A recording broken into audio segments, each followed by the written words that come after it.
नमस्कार. आपण ऐकत आहोत कथासंग्रह हा खेळ भावनांचा. चला तर मग आजच्या कथेला सुरुवात करूया.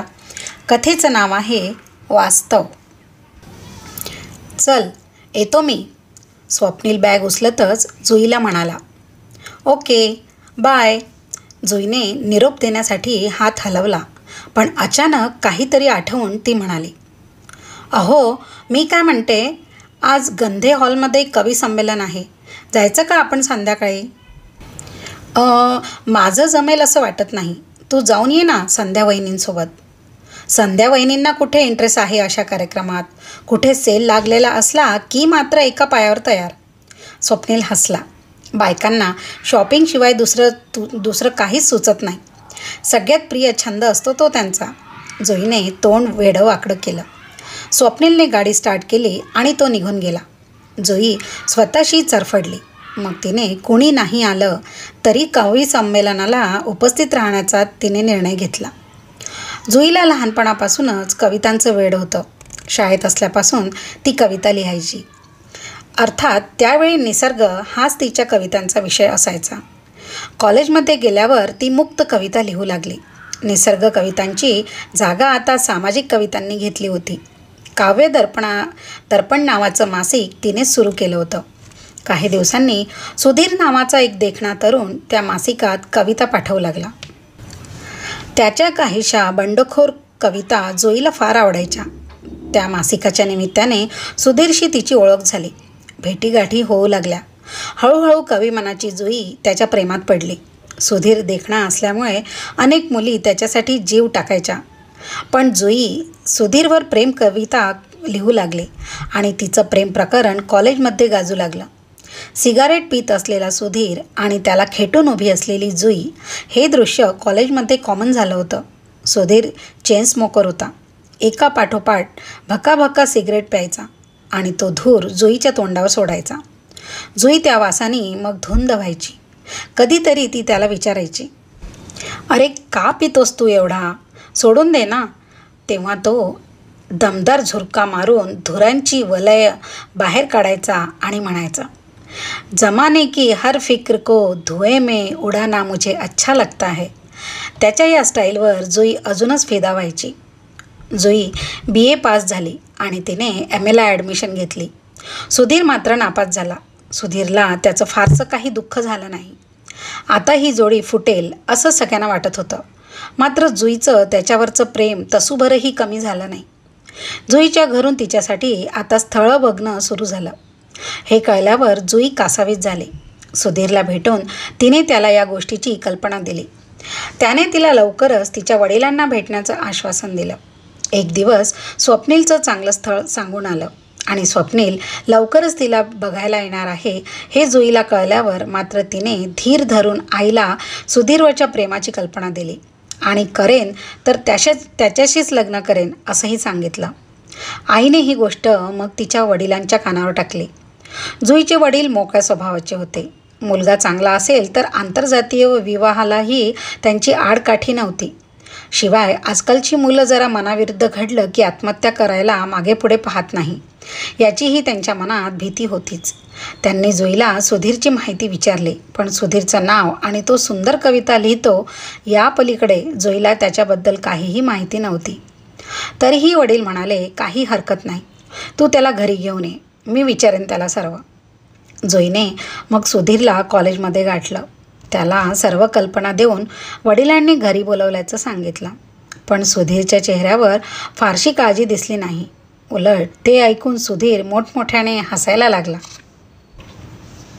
अगं जुई, मी इतक्या लवकर लग्न कसं करू शकेन? अजून मी ग्रॅज्युएटसुद्धा झालो नाही. कधी होईन सांगता येत नाही. अर्थातच ग्रॅज्युएट झाल्याशिवाय नोकरी नाही. त्यातून तुम तो जानती हो, मैं आज़ाद पंछी हूँ. हमें एक जगह रुकना अच्छा नहीं लगता. बोलता बोलता त्याने सिगारेट शिलगावली. जुई काकुळतीला आली आणि म्हणाली, अरे सुधीर, मी लग्न करेल तर तुझ्याशीच. तुझ्यासाठी कितीही वर्ष थांबायची माझी तयारी आहे. पण तू एकदा तरी माझ्या वडिलांना भेटून त्यांना व्यवस्थित समजावून सांग, आणि म्हणजे ते माझ्यासाठी स्थळ तरी पाहणार नाहीत दुसरे. सुधीरने तिच्या तोंडावर धूर सोडला आणि म्हणाला, ठीक आहे, येतो मी रविवारी संध्याकाळी तुझ्या घरी आणि पटवतो तुझ्या वडिलांना. जुई खुश झाली. हवेत तरंगतच ती घरी आली. सुधीर रविवारी येऊन भेटणार असल्याचं तिने आईला सांगितलं. त्या रात्री तिने सुधीरवर एक हृदयस्पर्शी कविता लिहिली. रविवारची संध्याकाळ उजाडली. जुई आणि तिचे आईवडील आतुरतेने सुधीरची वाट पाहत होते. पण सुधीर आलाच नाही. जुई त्याला वारंवार फोन करत होती, पण त्याचा फोन स्विच ऑफ येत होता. त्याला काही अपघात तर झाला नसेल ना, या शंकेने ती व्याकुळ झाली. 10 वाजून गेले तरी तो येत नाही हे पाहून तिच्या वडिलांनी आता दरवाजा बंद करून टाकला. जुई रात्रभर झोपली नाही. सुधीरच्या काळजीने ती रडतच राहिली. दुसऱ्या दिवशी कॉलेजला जाऊन तिने त्याचा शोध घेतला, पण तो सापडलाच नाही. त्याचा फोनही लागला नाही. 4-5 दिवसांनी तिला कळलं की सुधीर कॉलेज सोडून कुठेतरी निघून गेला होता. कुठे गेला हे कोणालाच माहिती नव्हतं. तो जिथे राहत होता त्या चाळीतही ती जाऊन आली. शेजाऱ्या पाजाऱ्यांना त्याचा ठाव ठिकाणा माहिती नव्हता.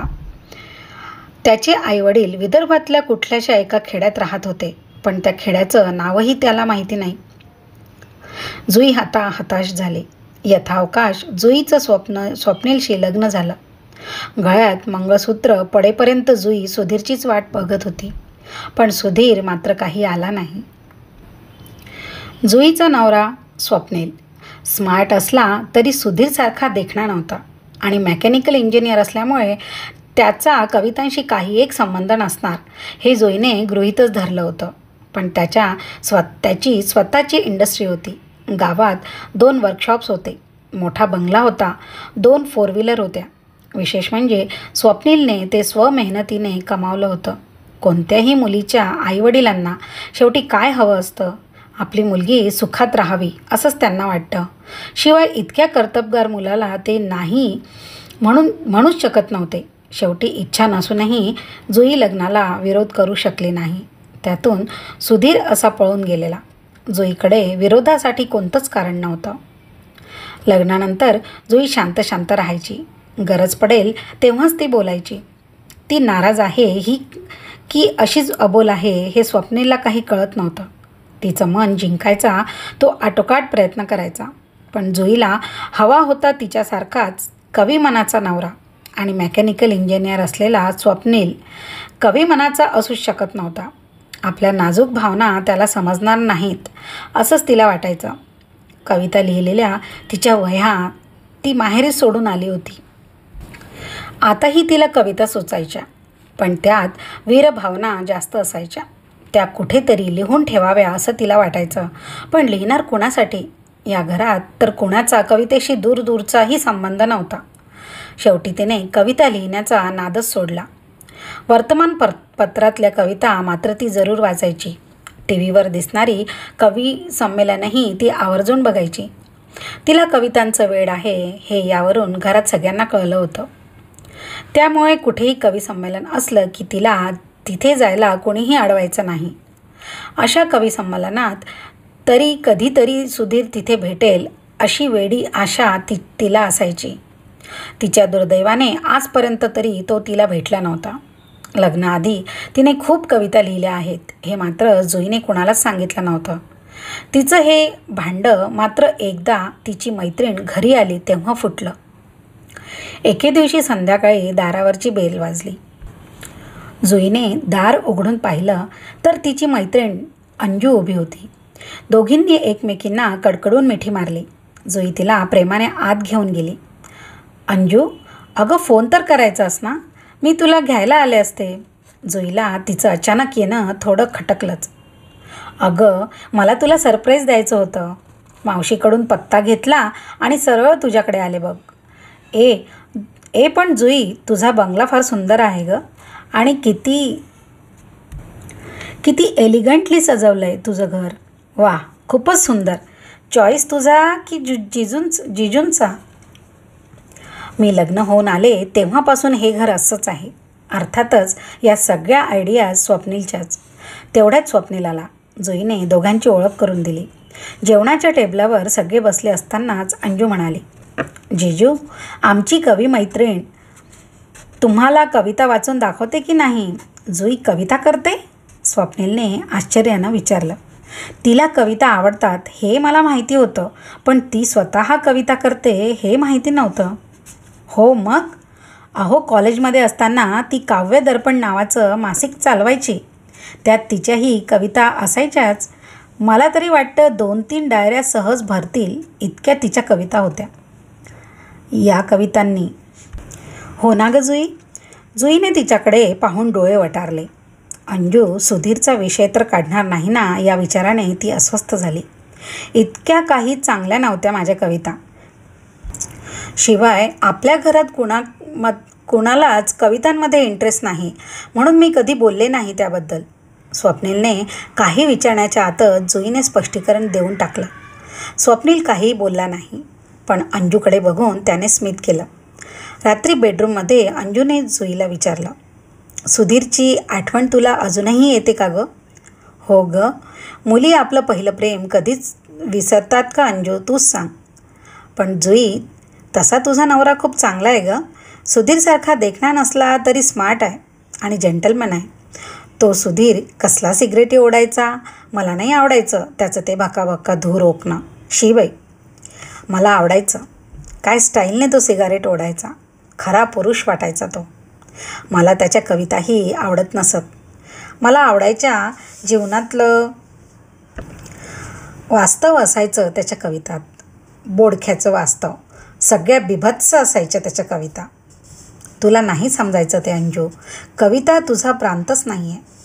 ठीक आहे बाई, नाही कळत मला काही कवितेतलं, पण धन्य आहे बाई तुझी. मॅडम, विसरा आता त्या सुधीरला. चांगला वेल सेटल नवरा मिळाला आहे तुम्हाला. माहीत आहे, तू जर सुधीरशी लग्न केलं असतं ना तर तुला त्या घाणेरड्या चाळीतल्या नरकात राहावं लागलं असतं बघ. आज तू एवढ्या शानदार बंगल्यात राहते, ते काय कमी आहे? केलं असतं ग मी ॲडजस्ट. सुरुवातीला येतातच अडचणी. काही वर्ष आम्ही दोघांनीही नोकरी करून एखादं छोटंसं घर घेतलंच असतं. अंजूने तिला हात जोडले. बाई, बस कर तुझं सुधीर पुराण. तुला नको असेल हा स्वर्ग तर सोडून दे नवऱ्याला. मी करेन स्वप्नीलशी लग्न. खरंच करशील तू?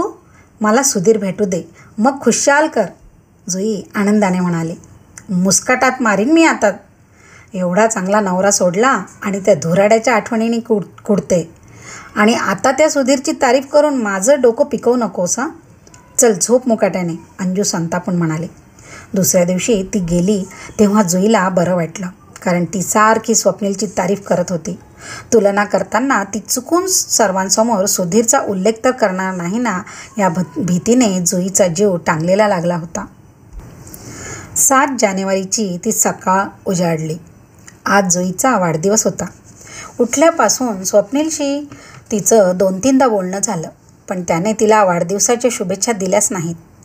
त्यानेच काय, स्वप्नीलचा भाऊ, वहिनी, त्यांची मुलं कोणीच तिला बर्थडे विशेष दिल्या नाहीत.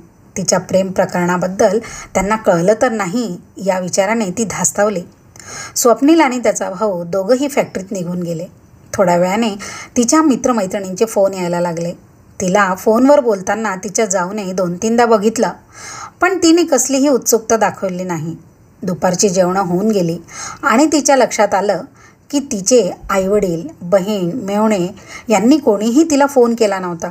इतक्या सगळ्यांना आपल्या वाढदिवसाचा विसर पडावा याचा तिला राग येऊ लागला. त्याचबरोबर काहीतरी अशुभ तर नाही ना घडणार या शंकेने ती कासावीस झाली. मग दुपारी 5 वाजता तिच्या जाऊने तिला हाक मारली. जुई, लवकर तयार हो, आपल्याला एका फंक्शनला जायचं आहे. कसल्या फंक्शनला? जुईच्या कपाळावर आठ्या उमटल्या. माहीत नाही, मगाशी ह्यांचा फोन आला होता. आपल्याला तयार होऊन हॉटेल 3 सीझनवर यायला सांगितलं आहे. बहुतेक एखादी बिझनेस पार्टी असावी. जुई नाखुशीनेच तयार झाली. तिच्या वाढदिवसाचा सगळ्यांना विसर पडल्याचा राग तिच्या मनात धुमसत होता. ती आणि तिची जाऊ मुलांसोबत हॉटेलवर पोहोचले. हॉटेलमध्ये बरीच गर्दी होती. हॉलमधली गर्दी पाहून तर ती चकितच झाली. अचानक तिला तिचे आईवडील दिसले. आश्चर्य वाटून ती त्यांच्याकडे पोहोचणार तेवढ्यातच कोणीतरी तिला हाक मारली. तिने मागे वळून पाहिलं तर तिची बहीण आणि मेव्हणे उभे होते. अरे, तुम्ही इथे कसे काय? तिने आश्चर्यचकित होऊन विचारलं. कमाल करतेस जुई. तुझ्या प्रोग्रामला आम्ही येणार नाही का? माझा प्रोग्राम? माझा कसला प्रोग्राम? तिने गोंधळूनच विचारलं. आता मात्र हद्द झाली हं. अगं, आज तुझा वाढदिवस आणि वाढदिवसाच्या निमित्ताने तुझ्या पुस्तकाचं प्रकाशन नाही आहे का? माझ्या पुस्तकाचं प्रकाशन? ती अजूनच गोंधळली. वेडाबाई, ते बघ समोर. जुईने स्टेजच्या भिंतीकडे पाहिलं. त्यावर लावलेल्या बॅनरवर प्राजक्ताची फुलं, कविता संग्रह, प्रकाशन सोहळा असं लिहिलेलं होतं. सोबत तिचा हसरा सुंदर फोटो होता. प्राजक्ताची फुलं ही तिच्या एका कवितेचं नाव होतं.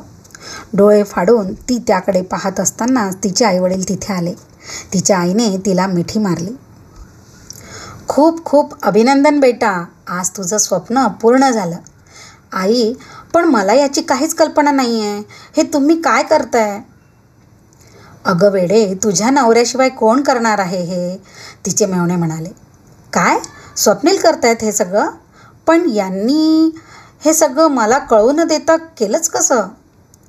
अगं, तुझी ती मैत्रीण अंजू तुझ्याकडे आली होती ना, तिने तू कविता लिहितेस असं सांगितलं होतं. ते ऐकून जावई बापू नगरला आले होते. तेव्हा घरी आले. तुझ्या कविता त्यांनी मागितल्या. त्या वाचल्यावर त्यांनी याचा संग्रह करून आपण प्रकाशित करू असा विचार मांडला. आम्हालाही तो आवडला. आज बघ, त्यांनी तो प्रत्यक्षात आणला. जुईच्या वडिलांनी गुपित उघडं केलं. पण आज तुम्ही मला वाढदिवसाच्या शुभेच्छा देखील दिल्या नाहीत, जुई रागावून म्हणाली. अगं, तो स्वप्नील रावांचाच प्लॅन होता तुला सरप्राईज द्यायचा. तेवढ्यात स्वप्नील तिथे आला. स्वप्नील, तुम्ही मला जुई त्याला काही म्हणणार तोच स्वप्नीलने तिला थांबवलं. आईबाबांनी तुला सगळं सांगितलंच असेल. उरलेलं मी तुला रात्री सांगेन. आता चल, कलेक्टर साहेब आलेत. 2 मोठे साहित्यिकसुद्धा येऊन बसलेत. प्रकाशन समारंभाला सुरुवात करूया. समारंभ सुरू झाला? वक्ते काय बोलत होते त्याकडे जुईचं लक्षच नव्हतं. कविता संग्रहांचं प्रकाशन हे खरंच तिचं स्वप्न होतं. आज ते अनपेक्षितपणे स्वप्नीलकडून पूर्ण होताना पाहून तिला सारखं गहिवरून येत होतं. भरून येणारे डोळे ती वारंवार रुमालाने पुसत होती. आज पहिल्यांदाच तिच्या मनात स्वप्नीलबद्दलचं प्रेम जागृत झालं होतं. सूत्रसंचालकाने तिला मनोगत सांगण्यासाठी डायसवर बोलावलं. तेव्हा ती जागी झाली. कशीबशी ती उभी राहिली. मला काय बोलावं तेच कळत नाही आहे. इतकं गहिवरून येतं आहे. माझे पती स्वप्नील यांनी माझ्या ध्यानीमनी नसताना आज हा प्रकाशन सोहळा आयोजित केला. त्यांचे कितीही आभार मानले तरी कमीच पडतील. आणि आईवडील, नातेवाईक, मित्रमैत्रिणी यांच्या प्रोत्साहनामुळेच आज माझं स्वप्न पूर्ण झालं. 2-4 वाक्य बोलून ती खाली बसली. प्रकाशन झालं. स्वप्नीलने काव्यसंग्रहातल्या 2 कवितांचं वाचन केलं. अगदी एखाद्या नामांकित कवींसारखं. त्याचं काव्यवाचन पाहून जुई चाटच पडली. प्रकाशन सोहळ्यानंतर मोठा केक कापून जुईचा वाढदिवस साजरा करण्यात आला. स्वप्नीलने तिला हिऱ्याची अंगठी भेट म्हणून दिली. सगळे मग जेवणाचा आनंद घेत असताना जुईला अचानक एक गोष्ट आठवली आणि तिचा जीव एकदम घाबराघोबरा झाला. बोलणं अर्धवट सोडून ती धावतच पुस्तकं ज्या कोपऱ्यात ठेवली होती तिथे पोहोचली. एक पुस्तक हातात घेऊन ती अस्वस्थपणे एक पान उलटवू लागली. अगं, काय झालं जुई? काय बघते आहेस तू? तिने मागे वळून पाहिलं. तिची आई उभी होती. आई, या कवितात मी सुधीरवर केलेल्या कवितासुद्धा होत्या गं. त्या पण या पुस्तकात टाकल्या तर नाही ना? रडवलेल्या आवाजात तिने विचारलं. बापरे आई, त्या कविता असतील तर सगळ्या जगाला माझं प्रेम प्रकरण माहिती पडेल. तिच्या गळ्यातून एक हुंदका निघून गेला. शांत हो बेटा, त्या सर्व कविता काढून टाकल्या आहेत. काढून टाकल्या? कुणी? तुम्ही? नाही बेटा, त्या स्वप्नीलने काढल्या. काय? स्वप्नीलने? म्हणजे स्वप्नीलना सगळं माहिती होतं? ती रडायला लागली. हो, त्यांना सगळं समजलंय. दुसरीकडून कळण्यापेक्षा आम्हीच त्यांना सगळं सांगून टाकलंय. आई, काय केलं गं हे? त्यांना काय वाटत असेल? आपण त्यांची फसवणूक केली असंच ना? नाही जुई, आम्ही सांगितल्यावर ते हसले. म्हणाले, या वयात असं प्रेम होणं कॉमनच आहे. या प्रेमाला काहीच अर्थ नसतो. खरं प्रेम लग्नानंतरच समजायला लागतं. लाखात एक आहे जुई, तुझा नवरा. दुसरा कोणी असता तर हाकलून दिलं असतं तुला घराबाहेर. एवढं ऐकल्यावर जुईचा तिच्या कानांवर विश्वासच बसेना. तिने आईला मिठी मारली आणि खूप रडू लागली. बस कर जुई आता, अशा शुभ प्रसंगी रडायचं नसतं. आईने तिला धीर देऊन शांत केलं. कार्यक्रम आटोपल्यावर जुई घरी आली, पण त्याला आपलं प्रकरण समजले या वास्तवतेने स्वप्नीलच्या नजरेला नजर देण्याचं धाडसच तिला होत नव्हतं. दुसऱ्या दिवशी स्वप्नील तिला म्हणाला, जुई, तुझ्यासाठी अजून एक गिफ्ट आहे. जुईचं काळीज आता धडधडू लागलं. सुधीरबद्दल तर तो काही बोलणार नाही ना याची तिला भीती वाटू लागली. येत्या रविवारी आपण आठवडाभरासाठी उटी आणि कोडाईकॅनलला जातोय. जुईने एक सुटकेचा निश्वास सोडला. पण मग फॅक्टरीचं काय, बंद ठेवणार का? नाही, दादा बघणार आहे. सध्या कामं कमी आहेत. 15 दिवसांनी मात्र खूप लोड येणार आहे. असंही आपण हनीमूनला गेलोच नव्हतो, यालाच हनीमून समजूया. तिच्याकडे प्रेमाने पाहत तो म्हणाला, खरं तर स्वित्झर्लंडला जायचा माझा विचार होता, पण माझ्या एका मित्राचं उटीजवळ रिसॉर्ट आहे. तो कधीपासून बोलवत आहे आपल्याला. म्हटलं चला तिथेच अगोदर जाऊन येऊ. पुढच्या वर्षी वेळ मिळाला की युरोपची टूर करून टाकू. चालेल ना? चालेल चालेल, जुई खुश होऊन म्हणाली. उटीपासून थोडं दूर अंतरावरच्या निसर्गरम्य परिसरात त्यांचं रिसॉर्ट होतं. स्वप्नीलच्या मित्राने त्यांचं स्वागत केलं. त्यांचं मराठी बोलणं ऐकून जुई आश्चर्यचकित झाली. रूममध्ये आल्यावर तिने स्वप्नीलला त्याबद्दल विचारलं. मग अगं, तो पुण्यात माझ्यासोबतच इंजिनिअरिंगला होता. तिथंच तो मराठी शिकला. इंजिनियर असून हॉटेल कसं काय? त्याच्या वडिलांचं एक हॉटेल अगोदरच ओटीमध्ये होतं. याला मात्र हॉटेलपेक्षा इंजिनिअरिंगमध्ये रस होता. इंजिनिअरिंग झाल्यावर तो चेन्नईत नोकरीला लागला, पण दुर्दैवाने त्याच्या वडिलांचं निधन झालं. हॉटेल चालवायला कुणी नसल्यामुळे यालाच नोकरी सोडून हॉटेल सांभाळावं लागलं. आता त्याची उटीत 2 आणि 1 अशी 3 हॉटेल्स आहेत. पण मग इंजिनिअरिंग करून काहीच फायदा झाला नाही. खूप कठीण गेलं असेल ना त्यांना ते स्वीकारणं? नाही जुई, जीवनाचं वास्तव त्याने स्वीकारलं. त्याला इलाजच नव्हता. जुईला स्वतःचं उदाहरण डोळ्यासमोर आलं. सुधीरला ती अजून विसरली नव्हती. स्वप्नील हेच आपलं वास्तव आहे हे तिला अजूनही स्वीकारता येत नव्हतं. रात्री दोघं हॉटेलच्या रेस्टॉरंटमध्ये जेवायला गेली. स्वप्नीलचा मित्र त्यांच्यासोबत येऊन बसला. मग गप्पा सुरू असताना अचानक तो जुईला म्हणाला, भाभीजी, आमचा मित्र तुम्हाला कविता ऐकवतो की नाही? जुईला धक्काच बसला. नाही तर? स्वप्नील आणि कविता शक्य तरी आहे का? काय भाभीजी, अहो आमचा स्वप्नील साधा कवी नाही, बेस्ट कवी म्हणून कॉलेजमध्ये प्रसिद्ध होता. त्याचा एक कविता संग्रहही प्रकाशित झाला आहे. काय? स्वप्नील, हे खरं आहे? जुईने अविश्वासाने स्वप्नीलकडे पाहत विचारलं. स्वप्नीलने हसतच मान डोलावली. माझ्याकडे आहे ते पुस्तक. कधी उदास वाटलं की मी त्यातल्या कविता वाचतो. खूप प्रेरणादायी कविता आहेत त्या.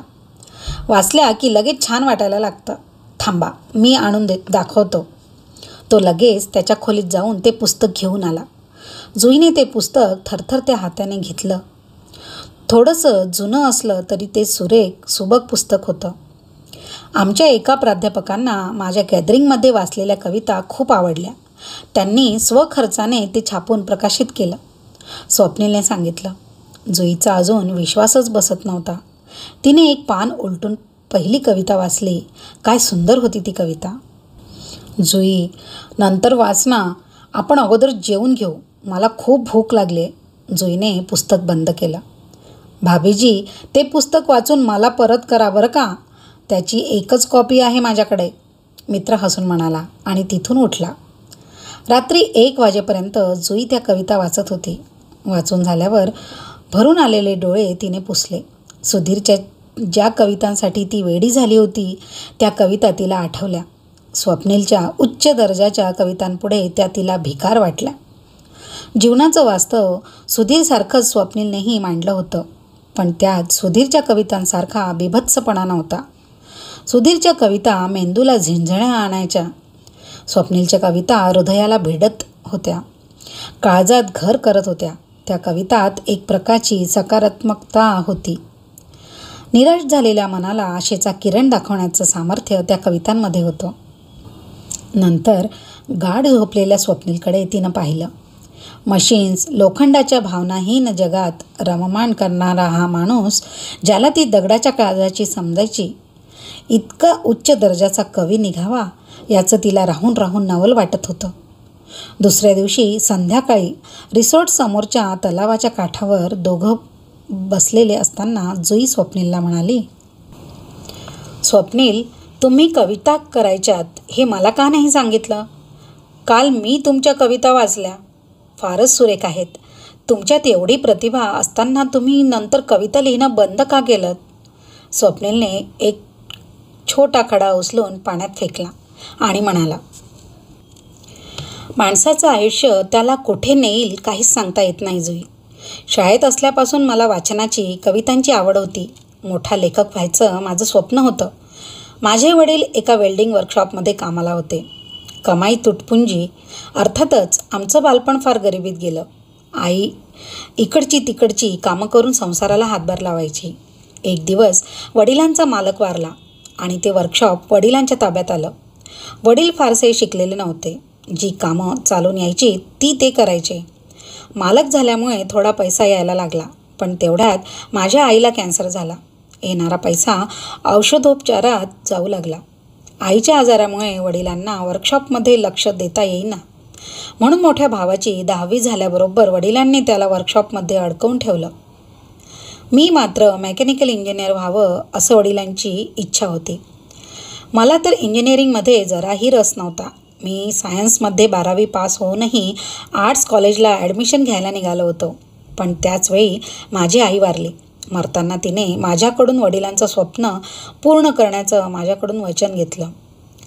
माझा मग नाईलाज झाला. शेवटी मी पुण्याला मेकॅनिकल इंजिनिअरिंगला ॲडमिशन घेतली. वडिलांवर माझा भार नको म्हणून मी सकाळी पेपर वाटपाचं काम करायचो आणि संध्याकाळी एका वेल्डिंग वर्कशॉपमध्ये काम करायचो. इंजिनिअरिंग पूर्ण करून मी घरी परतलो. वडील आता खचले होते. वर्कशॉप कसं बसं सुरू होतं. ते जिवंत ठेवण्यासाठी मी एका कंपनीत नोकरी धरली. माझा पगार वर्कशॉपमध्ये लावू लागला. काही मशीन्स नवीन घेतल्या. पुण्याला ज्या वर्कशॉपमध्ये काम करत होतो त्याचा मालक गव्हर्मेंट कॉन्ट्रॅक्ट घ्यायचा. ती पद्धत मला माहिती असल्यामुळे मी गव्हर्मेंट कॉन्ट्रॅक्ट घ्यायला लागलो. कामं वाढली, नफा वाढू लागला. तेव्हा मी नोकरी सोडून वर्कशॉप बघू लागलो. वेगवेगळ्या नवीन मशीन्स आणून मी वर्कशॉपचं आधुनिकीकरण केलं. दरम्यान भावाचं लग्न झालं आणि वडील वारले. माझ्यावरची जबाबदारी अजूनही वाढली. कामाचाही व्याप वाढला. तेव्हा मग आम्ही जागा घेऊन दुसरं वर्कशॉप सुरू केलं. तिथेही जागा पुरेना. मग MIDCत फॅक्टरी सुरू केली. आता आपण ऑटोमोबाईल पार्ट्सची फॅक्टरी सुरू करतोय हे तुला माहीतच आहे. तर या सगळ्या वाटचालीत मी जीवनाचं वास्तव स्वीकारलं आणि ते स्वीकारण्याशिवाय मला गत्यंतरच नव्हतं. अर्थातच कवितांपासून मी दूर गेलो. कविता म्हणजे फक्त एक स्वप्नरंजन आहे असं मला वाटू लागलं. आजही मला कविता आवडतात, पण मी त्यात गुंतत नाही. किंबहुना जीवनाचं वास्तव मला तसं करू देत नाही. भारावून गेल्यासारखी जुई ते सगळं काही ऐकत होती. जीवनातलं वास्तव नुसतं कवितांमध्ये मांडून उपयोग नसतो, तर खऱ्या आयुष्यात ते स्वीकारावं लागतं हे तिच्याही लक्षात आलं होतं. अचानक आठवल्यासारखं ती स्वप्नीलला म्हणाली, स्वप्नील, माझ्या पूर्व आयुष्याबद्दल तुम्हाला कळलं तेव्हा तुम्हाला त्याचा राग नाही आला? आला ना. शेवटी मीही एक पुरुषच आहे. बायकोच्या पहिल्या प्रेमाबद्दल कळल्यावर कोणताही पुरुष अस्वस्थच होणार. खरं तर लग्नात आणि लग्नानंतरही तुझं वागणं, बोलणं यावरून मला आणि वहिनीलाही तू या लग्नाने खुश नाही आहे याची खात्री होती. तुझं लग्नाआधी एखादं प्रेम प्रकरण असावं अशीही आम्हाला शंका यायची. वहिनीने ती 1-2दा बोलूनही दाखवली, पण मी तिला समजावलं. तुला विचारूनही काही फायदा होईल असं मला वाटलं नाही. कारण बायकांचं एक वैशिष्ट्य असतं, दुसऱ्याची गुपितं त्यांच्या पोटात राहत नाही, मात्र स्वतःचं गुपित मनाच्या एका खोल कप्प्यात त्या गाडून टाकतात. मग माझ्या लक्षात आलं की आपल्या कॉलेजमध्येही अशी अनेक प्रकरणं होती. त्यातली फक्त 1% प्रकरणं यशस्वी झाली होती. याचं कारण ते खरं प्रेम नसून आकर्षण असतं हे लक्षात घ्यायला हवं. आपण ज्याच्या रिसॉर्टमध्ये राहतोय त्याचं पुण्यातल्या एका मराठी मुलीवर प्रेम होतं. अनेक कारणांनी ते यशस्वी झालं नाही. शेवटी त्याने इथल्याच तमिळ मुलीशी लग्न केलं. आता तो सुखात आहे.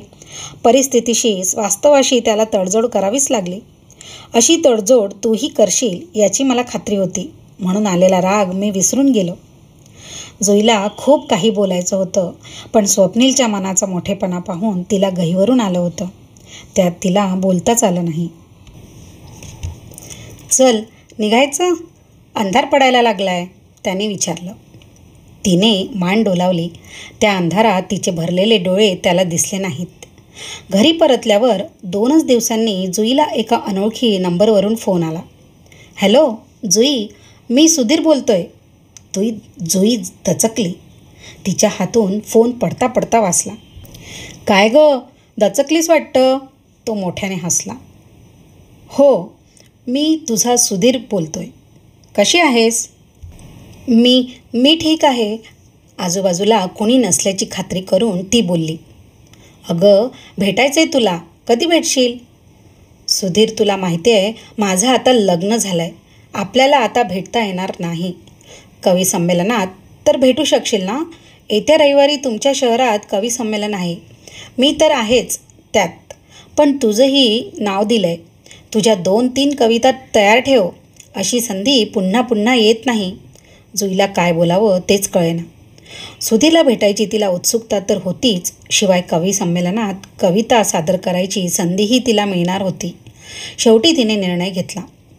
ठीक आहे, मी येईन. ये होईन ना बात, तो मोठ्याने हसला. लवकरच ये, जरा गप्पाही मारता येईल. जुन्या आठवणींना तेवढाच उजाळा. तिने त्याला कार्यक्रमाचं स्थळ आणि वेळ विचारून घेतली आणि तो काही बोलायच्या आत फोन कट केला. थरथरत्या हातांनी मोबाईल ठेवल्यावर अनामिक भीतीने तिचं हृदय धडधडू लागलं. आता कुठे नुकतंच तिच्या मनात स्वप्नीलबद्दल प्रेम निर्माण झालं होतं. त्या दोघात आताशी निर्माण झालेल्या मधुर संबंधांना सुरुंग लावण्यासाठी तर सुधीर आला नव्हता. असं असेल तर सुधीरला दूर ठेवलेलंच बरं. पण आपण त्याचं ऐकलं नाही आणि त्याने घरी येऊन तमाशा केला तर? किंवा या भेटीचं निमित्त करून त्याने घरी येणं जाणं वाढवलं तर? तिने मनाची चाचपणी केली. तिला सुधीर हवा होता की स्वप्नील? तुलना करता करता तिला स्वप्नीलचं पारडं जड वाटायला लागलं. तिचं लग्नाआधीचं वास्तव त्याने किती सहजगत्या स्वीकारलं होतं. तिला कवी मनाचा नवरा हवा होता. स्वप्नील तसा होताच. शिवाय सुधीरजवळ देखणेपण आणि कविता याशिवाय दुसरं काय होतं? या विचारासरशी तिचं मन शांत झालं. आता प्रश्न होता, सुधीर प्रत्यक्ष भेटल्यावर तिला त्याच्याबद्दल काय वाटतं याचा. त्याचा विचार आत्ताच करायची गरज नव्हती. स्वप्नीलला सुधीरबद्दल सांगावं का याचा ती विचार करू लागली. शेवटी तिने स्वप्नीलला फक्त कवी संमेलनाबद्दल सांगायचा निर्णय घेतला. सुधीरबद्दल ती त्याला काहीच सांगणार नव्हती. शेवटी सुधीर हे तिचं प्रकरण होतं. ते तिलाच निपटवावं लागणार होतं. त्यात स्वप्नीलसारख्या सज्जन माणसाला ओढण्यात काहीच अर्थ नव्हता. मग रात्री तिने सगळ्यांना कवी संमेलनात भाग घेत असल्याची कल्पना दिली. कुणी येऊ नये अशी तिची इच्छा असताना केवळ औपचारिकता म्हणून सगळ्यांना चलण्याचा आग्रहही केला. स्वप्नील आणि त्याच्या भावाला वेळच नव्हता. तिच्या जावेला कवी आणि कविता यामध्ये काडीचाही रस नव्हता. रविवारी संमेलनस्थळी ती अर्धा तास अगोदर पोहोचली. पार्किंगला जागा नव्हती म्हणून तिने आपली कार सभागृहाच्या मागच्या बाजूला शांत जागी लावली आणि गेटकडे ती पायी निघाली. गेट समोरच तिला सुधीर उभा असलेला दिसला. बहुतेक तिचीच वाट पाहत असावा. त्याला पाहून तिच्या मनात भावभावनांचा सागर उसळला. कधी काळी तो तिचा सर्वस्व होता, पण त्याच्याच पळपुटेपणामुळे तिला मोठ्या अनिच्छेने स्वप्नीलशी लग्न करावं लागलं होतं. भेटल्यावर त्याच्याशी कसं वागावं तेच तिला सुचेनासं झालं. ती त्याच्याजवळ आली. तो तिच्याकडे पाहून हसला. हाय जुई, कशी आहेस? लग्न बरंच मानवलेलं दिसतंय तुला. पूर्वीपेक्षा खूप सुंदर दिसते. ती नुसतं हसली. त्याच्याकडे तिने निरखून पाहिलं. पूर्वीसारखा तो अजिबात देखणा दिसत नव्हता. जणू तो सुधीर नव्हताच. चल सभागृहात जाऊया. त्याने तिचा हात हातात घेतला. तिने तो सोडवून घेतला. आता मी परका झालो वाटतं, तो तिच्याकडे पाहत हसत म्हणाला. ती काहीच बोलली नाही. असं चार चौघात केलेलं प्रेमाचं प्रदर्शन तिला आवडलं नाही. आज संध्याकाळी हॉटेलवर ये, एकत्रच जेऊ. तुझी सगळ्या मोठमोठ्या कवींशी ओळख करून देतो. बघूया, नंतर सांगते मी. तुला यावंच लागेल, नाहीतर मी तोंडावर पडेल. तुझ्यासारख्या सुंदर कवयित्रीशी माझे प्रेमाचे संबंध आहेत हे मी सगळ्या कवींना आधीच सांगून ठेवले. त्याने आपल्याला गृहीत धरलंय आणि तो आपल्यावर हक्क गाजवू पाहतोय हे तिच्या लक्षात आलं. पण ती चूप राहिली. पुढे काय काय होतंय हे तिला बघायचं होतं. दोघांनी सभागृहात प्रवेश केला. तिला पाहून आयोजक पुढे आले. तिने हसून नमस्कार केला. जुईजी, तुमचीच वाट पाहतोय. चला लगेच कार्यक्रम सुरू करूया. स्टेजवर सगळ्या कवींसोबत जुईही मग जाऊन बसले. 2 कवींनी कविता सादर केल्यावर सूत्रसंचालकाने सुधीरला आमंत्रण केलं. बंडखोर कवी म्हणून त्याची ओळख करून दिली. सुधीरने कविता सादर करायला सुरुवात केली. पण हे काय, ज्या कवितांमुळे जुई त्याच्या प्रेमात पडली होती, ज्या कविता तिच्या मेंदूला झिणझिण्या आणायच्या, त्याच कविता तिला आता बिभत्स का वाटू लागल्या. सुधीरने पहिली कविता संपवली. मंचावरचे कवी सोडून कुणीही टाळ्या वाजवल्या नाहीत. जुईने सुद्धा नाही. त्याने दुसरी कविता सुरू केली. समाजातली वास्तवता इतकी भीषण असते हे जुईला प्रथमच कळलं होतं. पण ज्या बिभत्स शब्दात ती कविता गुंफली होती ते शब्द जुईला ऐकवनात. मग एक प्रकारची किळस तिच्या मनात दाटून आली. जगाकडे किळसवाण्या नजरेने बघणाऱ्या सुधीरचा तिला संताप आला. अशा घाणेरड्या माणसांवर आपण प्रेम केलं याची तिला लाज वाटू लागली. सुधीर कविता संपवून तिच्याजवळ येऊन बसला. हसत हसत तिच्याकडे पाहत म्हणाला, काय आवडल्या ना कविता? त्याच्या कविता कुणालाच आवडल्या नाहीत हे सांगायचं तिच्या ओठावर आलं होतं. पण कसाबसा तिने मनावर आवर घातला. सूत्रसंचालकाने तिचं नाव उच्चारलं. जुईने खास स्वप्नीलने निवडून दिलेल्या कविता म्हणायला सुरुवात केली. प्रेक्षकातून वाह वाह, बहुत खूप असे उद्गार येऊ लागले.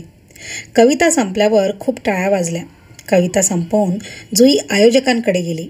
स्वप्नीलची एक कविता म्हणायची तिने परवानगी मागितली. आयोजकांनी मोठ्या नाखुशीनेच ती दिली. जुईने ती कविता सादर करायला सुरुवात केली आणि पहिल्या ओळीपासून टाळ्या मिळू लागल्या. कविता संपल्यावर तर टाळ्यांचा कडकडाट झाला. आयोजक तिच्याकडे घाईघाईने आले आणि म्हणाले, जुईजी, फारच सुंदर कविता. अजून एखादी असेल तर जरूर वाचा.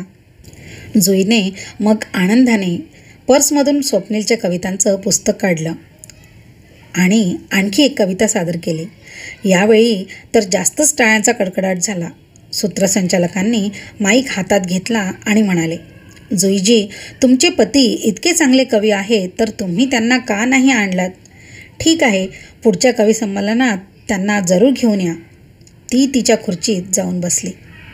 सुधीरने तिच्याकडे पाहिलं आणि म्हणाला, मला नाही आवडल्या ह्या कविता. वास्तव नेहमी एवढं पॉझिटिव्ह नसतं. वास्तव नेहमी एवढं बिभत्सही नसतं सुधीर. आणि काय फरक पडतंय? तुला एकट्याला नाही आवडल्या तर? रसिकांनी तर टाळ्यांचा पाऊसच पाडलाय. कार्यक्रम संपला आणि नंतर सुधीर तिला म्हणाला, कार्यक्रम संपला की भेट तू. कविता कशी असते सांगेन मी तुला. जरूर सुधीर, हॉलच्या मागच्या बाजूला ये, मलाही तुझ्याशी बोलायचं आहे. त्याच्या नजरेला नजर भिडवत ती धीटपणे म्हणाली. कार्यक्रम संपल्यावर बाकीच्या कवींनी आणि रसिकांनी तिला घेरलं. तिच्या आणि स्वप्नीलच्या कवितांची मुक्त कंठाने स्तुती केली. थोड्या वेळाने ती सभागृहाच्या मागच्या बाजूला आली. सुधीर तिचीच वाट बघत होता. काय मग, येते आहेस ना संध्याकाळी हॉटेलवर? हसत त्याने विचारलं. ती हसली नाही. नाही, अगोदर मला सांग, तू त्या दिवशी माझ्या घरी येणार होतास. आम्ही रात्री 10 पर्यंत तुझी वाट बघितली पण तुझा पत्ताच नव्हता. मोबाईलही स्विच ऑफ करून ठेवला होतास तू. नंतर तर कॉलेजमधूनच नाव काढून पळून गेलास का? का केलं तू असं? तिने रागारागाने विचारलं. हे बघ जुई, मी तुला तेव्हा सांगितलं होतं की मी आझाद पंछी आहे म्हणून. मला लग्न बिग्न हा प्रकारच पसंत नव्हता. पण तू माझ्या मागेच लागली होती. मला पळून जाण्याव्यतिरिक्त दुसरा मार्गच तू ठेवला नव्हता. आता मात्र योग्य स्थिती आहे. म्हणजे? अगं वेडे, आता तुझं लग्न झालंय. आता माझ्यावर कसलीच जबाबदारी नाही. आता आपल्याला ऐश करायला हरकत नाही. तिचा चेहरा रागाने लाल झाला. तुला काय मी तसली बाई वाटली? काय हरकत आहे जुई? तुला जगाचं वास्तव कळालंच नाही आहे. अनेक बायकांशी अशी लग्नानंतरची लफडी असतात. चुकतो आहेस तो. जगाचं वास्तव हे आहे की अजूनही 90% बायका नवऱ्याशी प्रामाणिक आहेत आणि मीही त्यातलीच एक आहे. तू फक्त 10% बायकांचं वास्तव मला सांगतोयस. बरं, ते जाऊ दे. कसं चाललंय तुझं? सध्या काय करतो आहेस? काही नोकरी, व्यवसाय? नोकरी आणि मी? ती जबाबदारी कशाला घ्यायची? माझं मस्त चाललंय. खायचं, प्यायचं आणि झोपायचं आणि छान कविता करायच्या. अरे पण ह्या सगळ्याला पैसा तर लागतोस ना. तो कुठून आणतोस तू? तुझ्यासारख्या खूप मैत्रिणी आहेत माझ्या. त्या देतात बिचाऱ्या. तूही देशील ना मला? जुई मात्र काहीच बोलली नाही. त्याचं असं भीक मागणं तिला अजिबात आवडलं नाही. 5,000 आहेत तुझ्याकडे? हॉटेलचे पैसे द्यायचे होते. जुई अवघडली. काय करावं या संभ्रमात पडली. देतेस ना जुई? शेवटी अनिच्छेने तिने पर्स उघडून त्याला पैसे काढून दिले.